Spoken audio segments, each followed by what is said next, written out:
खाइबा पूर्व बंधा हेले दुई अभियुक्त।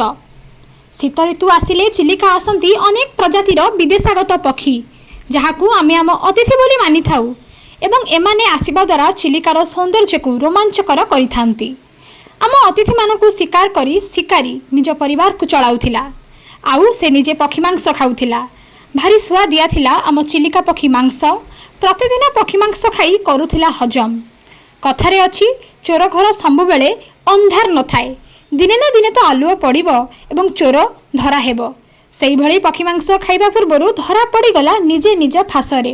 हाँ दर्शक बंधु, आमे कहूचु सही निरीह चिलिका पक्षी कथा। बिचरा पक्षीर कौन थिला से दिन भूल।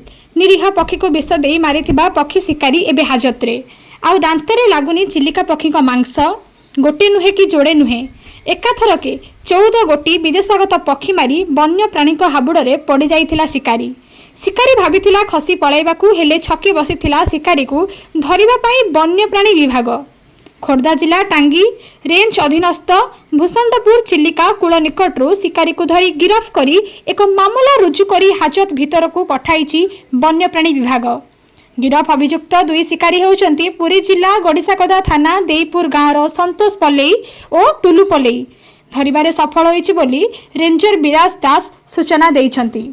चिलिकारु संग्राम रणांक रिपोर्ट प्रतिकार न्यूज।